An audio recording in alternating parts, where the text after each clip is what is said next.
manned submarine reaches its implosion depth, the consequences are fatal. Today we take a look at what happened to the passengers when their submarine reached the depth of destruction. There are two critical crushing depths underwater. The depth that engineers say is the limit for diving, and the depth at which a submarine actually implodes. In the case of OceanGate's Titan, the limit depth where it could not resist more pressure is 4,000 meters, but now we know that it has been destroyed before reaching that depth.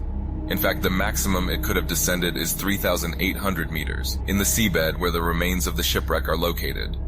There are several hypotheses of why it is believed that the submarine did not hold up this time, when it had already made multiple trips to the remains of the Titanic, without suffering technical failures. The one that has the most support and credibility is that of director of Titanic and Avatar himself, James Cameron, who designed his own submarine with the help of Australian engineers, and now holds the record for the deepest voyage into the Mariana Trench, the deepest point in the ocean at about 11,000 meters below sea level. Apart from having descended to the remains of the Titanic more than 30 times. According to Cameron and confirmed by the Submersible Regulations Bureau, carbon fiber, the material with which the submersible's main hull was built, doesn't have the necessary specs to withstand thousands of pounds of pressure per square inch, as thick as it may be. Even though they made it 5 inches thick, although very strong, it's still a composite material and doesn't have the same lifespan as titanium and hardened steel, which was used on Cameron's Deep Challenger.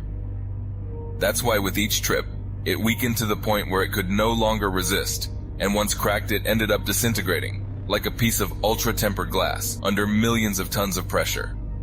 Sadly, the Titan sub disintegrates in a fraction of a second, turning into scrap metal, just as the signal to the mothership is lost, and communication with the polar ship on the surface is cut off. Pipes and accessories begin to fail, as the carbon fiber hull with titanium parts crackles, signaling structural failure. As the hull rattles and creaks before collapsing, the implosion disintegrates everyone on board in 1 millisecond. Instead of slowly seeping in, the water rushes, either trapping air in a bubble at one end of the submersible or generating so much heat that the hull implodes, killing everyone inside. Body parts are among the rubble rising upward and now lying just a few feet from the Titanic.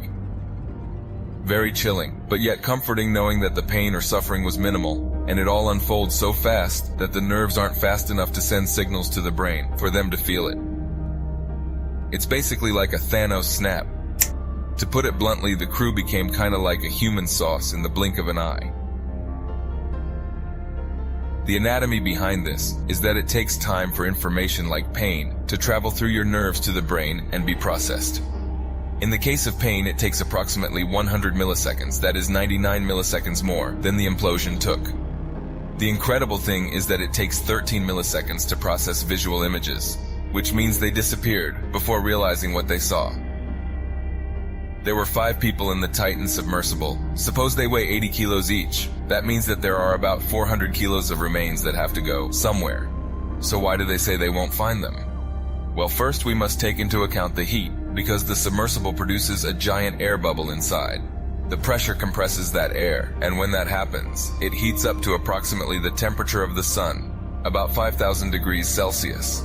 The time of exposure is not enough to melt the remains of metals and other materials, but any living being would be immediately reduced to a paste, being expelled at an extremely high speed, becoming available as food for other living beings.